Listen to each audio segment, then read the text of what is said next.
We made it. The long, dark offseason is over, and we are going to have some real football games with real consequences to talk about. And that means it's time to ramp up your management of your rosters for the football season as it begins. One of the best ways that you can stay on top of your rosters is to follow a weekly schedule and get into the rhythm of each week of the NFL season. And that's what we're going to talk about today. Activities you should do on each day of the week to best position your dynasty team to compete now and for many years to come. All next on Dynasty Compass.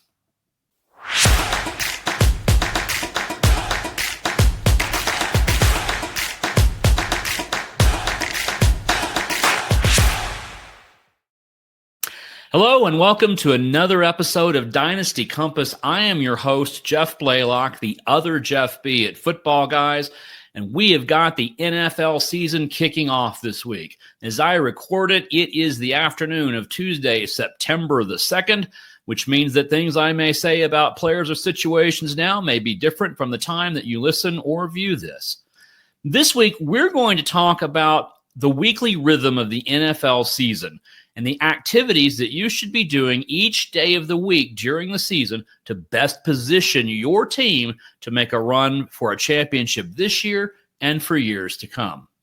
Before we get started, I've put together a free download that will summarize the activities I'm about to talk about. It is your weekly planner from Dynasty Compass. It's available for free. You can just download that. We'll have the link down below for those watching on YouTube, and it will be in the show notes for those of you who are listening on Apple, Spotify, or your favorite podcast platform. I've put together some resources for you. They include a Twitter list, Dynasty Compass 360, which is comprised of about a couple of dozen of who I consider some of the very best fantasy football analysts out there. A link to that list will be down below this video, or for those listening in the show notes. I'll also include a few links to some of the podcasts that I find the most helpful in my preparation. Let's talk about how we've got this organized, obviously by days of the week, because that's how calendars work.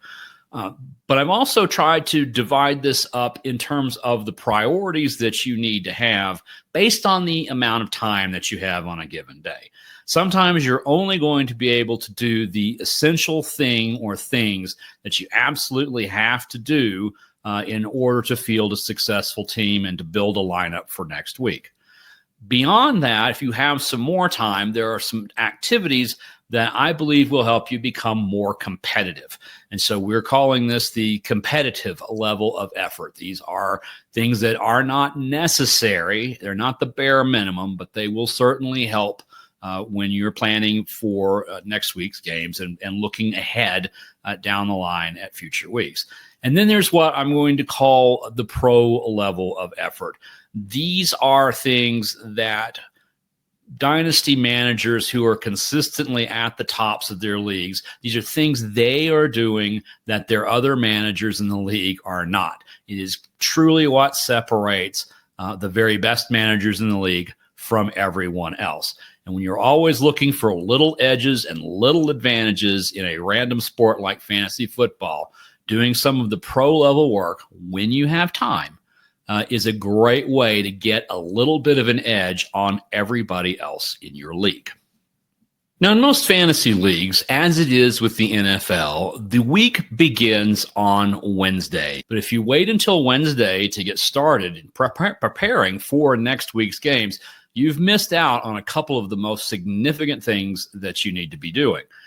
So we're actually going to start our week on Monday. Now, the essential thing that you have to do on Monday is to make any last-minute adjustments to your Monday Night Football lineup. Somewhere between 60 and 90 minutes before kickoff, you check to see who is inactive, and if you have one of those players in your lineup, you get them out the best way you can and do the best thing in terms of filling that roster spot for the game.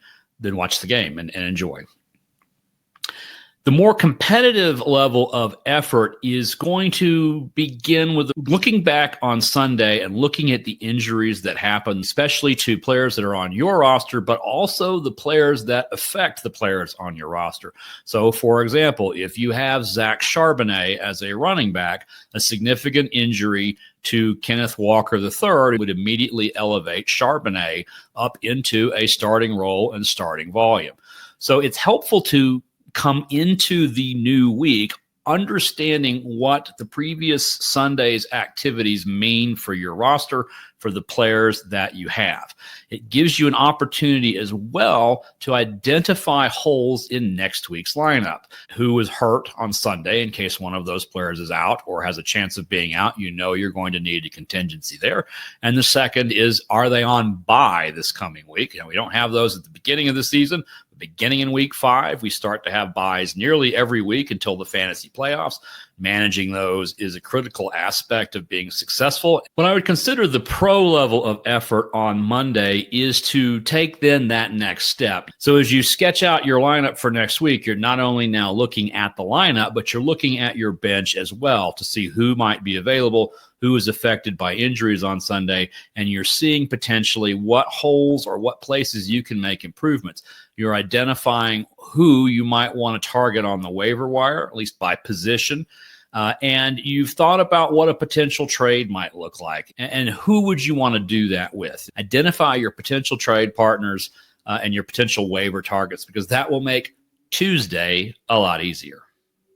Tuesday is probably the single most important day in the fantasy football calendar, because Tuesday is the day that you get your first shot at actually making the kinds of changes that you need to make. Your essential task is to make whatever waiver claims or free agent acquisition budget or fab bids, that's blind bidding for waivers.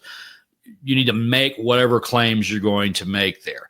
This becomes a lot easier if you've done some of the legwork the day before, but if you are at the essential level, you plug the biggest holes you can, or you seek the best talent that's available that week on the wire and decide, is this somebody that I want or not? And you make the appropriate claims at that point. That, to me, is the absolute minimum that you need to do. Now, at the competitive level, what I would be doing here is already starting to make contingency plans for what would happen if my waiver claims don't work. If I get outbid, if someone with a higher priority than me claims the player, what am I going to do if that happens? What is the next plan that you can do to improve your roster? You also, at this point, would want to be reaching out to the trade partners, either the folks you identified the day before, which makes this very easy, or you then need to look at your league mates' rosters and see who might be able to help you, and then reach out and just go ahead and start that conversation. Now, when I mean reach out to trade partners, I don't mean sending a blind trade offer out of the blue. That's not the best way of doing this.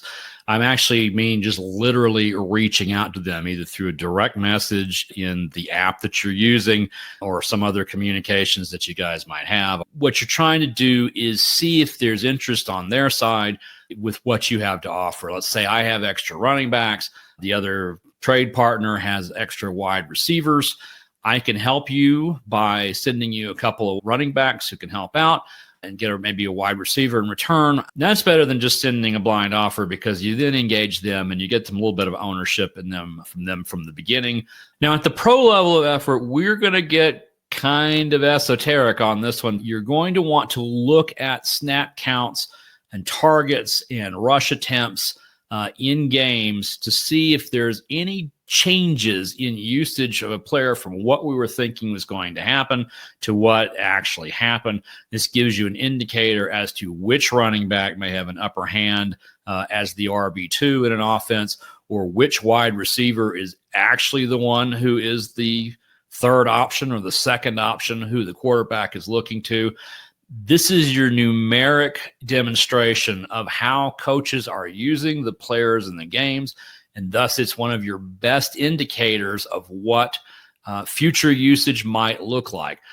This is exactly the kind of thinking and the kind of analysis that gives you that edge, because you're going to see things in player usage. You're going to see changes in usage. You're going to see trends that your league mates don't see. You might want to adjust player classifications on your roster, shuffling around who is a next man up, who is a dart throw, and prioritizing within those. We talked about that a lot last week. Link is down here below to that episode on player classifications. Hopefully you'll learn a lot from that, because that is the exact system that I use to keep track of my rosters and to prioritize my players, and thus the players I want to keep and the players that I'm willing to cut. So that's Tuesday. At some point overnight or the next morning, waivers will run. You'll have a chance to see if you got your players. So that is the essential thing to do on Wednesdays, is to check the results of the waiver wire runs and see if you were successful or if you were not. Because if you were successful, great, you've got your guy. If you weren't, it's time to start thinking about what else you may do. But if you're strapped for time, you just have a couple of minutes, just check the waiver results and see how you did. At the competitive level of effort, we're going to reassess some of those lineup holes that we've previously identified now that waivers have run, and see if there's any other activities that we can do, if we need to ramp up trade talks to fill those holes in the best way that we can. And the other thing you want to do at this level is to see who else is now available. Because in many cases on waivers, a manager is going to have to drop somebody in order to add somebody. It's quite possible that somebody they dropped is worth picking up, and you won't know that if you didn't look. So the essential level is to check your own waiver results. The next level is to check everyone else's to see if there are players that are now in the player pool who weren't yesterday who may be worth acquiring. At the pro level of effort on Wednesday, we're going to start scanning early practice reports to see if there are any injury updates or if there are any continued changes of usage, or if the coaches are now saying, we really trust this guy, we don't really trust this guy, or whatever other indicators may give an insight into how the coach is going to use this player next week. So one of the best resources to do this is a site like Footballguys, because our experts are poring over these reports already for you, can summarize them very nicely, either in articles or in an email blast that goes out every morning that gives you basically what you need to know. So even at this pro level of effort or shortcuts, content sites such as Footballguys, such as some of the others who can do this work for you and make this review time a lot shorter.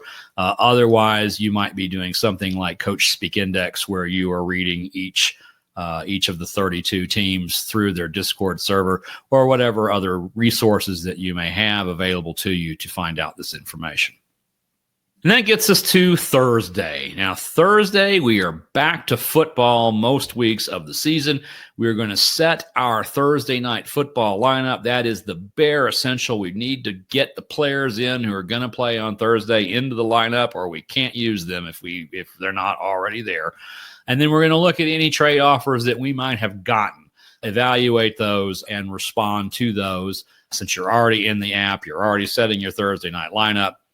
Just look, see what you got. At the competitive level of effort, I'm already setting the rest of my lineup. I'm making an initial pass at who my starters are going to be for the week, so that if for any reason I don't get a chance to get back to this, I've at least set a lineup that's going to play. I've gotten out people who are injured, taken out people who are on bye. At a bare minimum, I now have people slotted into every position of my starting lineup. That's a good practice to just go ahead and have that lineup in place for the rest of the week. The next thing to do is to start making those initial contingency plans when you see a questionable tag next to one of your starters, and you think through what I need to do if that guy actually ends up missing the game. The more planning you can do in advance, the much easier it is to pivot on Sunday, especially if you end up being short for time. At the pro level, we're going to start reading the practice reports. Nearly every team will have had them by this point in the week. You will get to see who practiced and who did not, the dreaded D&P. You may have some initial injury designations. These are the times now to be really looking at those. Again, you may want to use a site like Footballguys that's already compiling this information for you. Otherwise, you can spend as much time and do as much research as deep as you want on a team-by-team basis. That gets us to Friday, which probably is the lightest day of the week. Generally speaking, there isn't a lot happening except more practice reports. I think the essential level is nothing. There's nothing you have to do on Friday at all, unless there's a game on Friday to set a lineup. There's nothing you need to do. At the competitive level, when we get to Friday, that is the time to begin looking at practice reports. If you have the ability to put in the competitive level of effort, but you haven't looked at them yet, this will be your best indicator of what availability might be for the rest of the week, for Sunday's games, for Monday's games. And if you haven't had that sort of running look at them for the last couple of days, Friday is a really good day to do that. It gives you time to make some changes, to make a trade if you need to, than if you wait till Saturday or Sunday morning to do this. At the pro level of effort, I would already be looking ahead now to the following week. We are already looking to see if we're going to have some lineup holes or to anticipate potentially who might be available on the waiver wire that might be somebody we would want after this weekend's games. Let's say that you have a backup running back who is injured. The next guy comes up. He might be available. We just go ahead and start pinpointing some of those guys now so we can pay attention to them over the weekend. Now on Saturday, if there's not any games being played that day, which is true most Saturdays, at the essential level, you don't necessarily have to do anything. I would recommend going ahead and setting your lineup for Sunday if you haven't yet, just so that you've got a starting point, so that you're not having to make a lot of decisions at the last minute. You don't have to do it on Saturday, but I think it's really good practice to just go ahead and set the rest of your lineup. At the competitive level, what I highly recommend, a lot of people won't do this because it's so sort of old school, but I would actually write down on a piece of paper what my contingency plans are for players who are questionable as to if they play, would I play them? If they don't play, who would I play instead?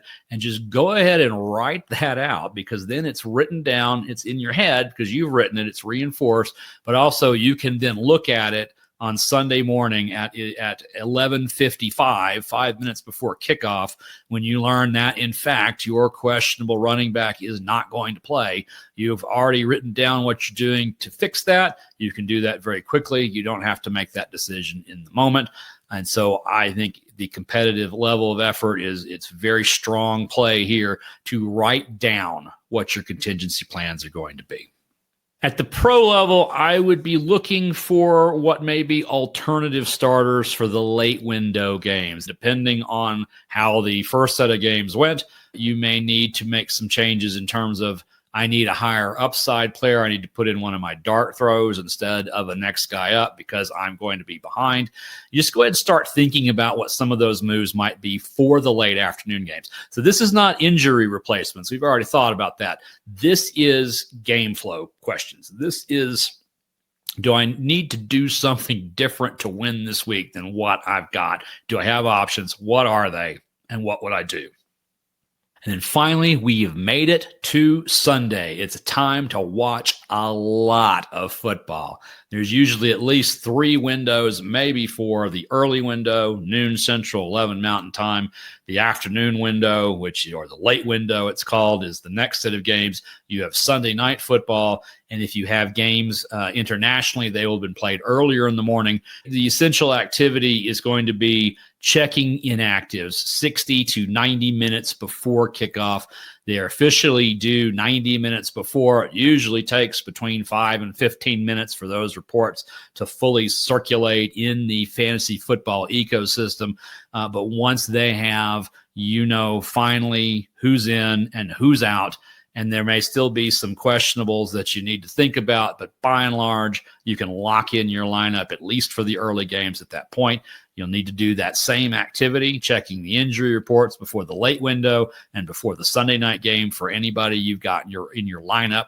The other essential thing, of course, is watch football. At the competitive level of effort on Sunday, you want to start tracking some significant in-game happenings as they happen, and they may affect your team. This could be things that you see with your own eye from the game you're watching. If you have red zone and you're watching all of the games at once, or you've got multi-view in the Sunday ticket package and you can see multiple games at once. Things that you're seeing with your own eye, just make mental notes of, or physical notes, love writing them down, so that you can go back and revisit those when you start your planning for the next week. And then at the pro level, again, just even more detail of what you're seeing, and to read up on what other people are reacting, other fantasy analysts or other NFL analysts are reacting to the games, what they're saying about them, what they're saying about what they saw, just to see if there's some insights that you can gain into next week. So already by the time you get to Monday, the next day, and the new week begins for us, you've already started to formulate in your mind the trends from Sunday that are going to matter. And that's the pro level of effort. It's not just watching the games, it's actually observing the games. Now, I admit that for me, this involves watching Red Zone, and it involves being so focused on individual players that I can watch 6.5 hours of football and not be able to tell you who won an actual football game. So it may be beyond enjoyment at that level for you at the pro level of effort on Sunday. So just kind of keep track of what's going on and have fun, cheer for your teams. And there's absolutely nothing wrong, even for the most pro level of general managers in fantasy, to just sit back, relax, watch the game with your friends, and cheer for your favorite team. So that's the week. These are the activities that you should do at the different levels of how much time you have, whether it's just the bare essentials that you need to keep your franchise afloat, to the competitive level where you are taking that next step and looking more ahead and planning more for what's going on and adjusting for and being able to adjust quickly to anything that happens, to the pro level where you are almost in the weeds, trying to get every little edge that you can, and looking farther ahead the next week, looking several weeks ahead, looking at buys that are coming up, looking at when your players are coming in and out of injury. All of those levels are there. There's a schedule and a set rhythm to these that if you can get yourself into it, then you're going to be better off down the line in the season. So even if you have just less than an hour a week to devote to it, you do the essentials. If you have, say, 3 hours a week, you do more of the competitive lines. And if you've got 5 to 10 hours a week, or you obsess over it like I do, then the pro level stuff is in reach. And that's what you should do, because that will give you the most advantage. So what I've done, because this is a lot of information, is that I've prepared a handout. The link to it's going to be down under this video, or link to it on the description of the show for those of you who are listening on podcast networks. An opportunity for you to be able to download this. It is free. You can use it as a resource during the season to just keep in mind of what it is I need to do today, or what it is I want to do today to give myself the best chances to succeed in this Dynasty season. And so that wraps up this episode of Dynasty Compass. Thank you for coming along on this journey. Next week, we are going to dive into free agent acquisition budgets, or FAB, and waiver wire strategy, because it is time to start playing the wire. So we will see you. This is Jeff Blaylock. Thank you so much for watching or listening. Please like, subscribe, comment, share, all the things that help content creators like me keep putting content out there. And we will see you next week. Good luck in week 1.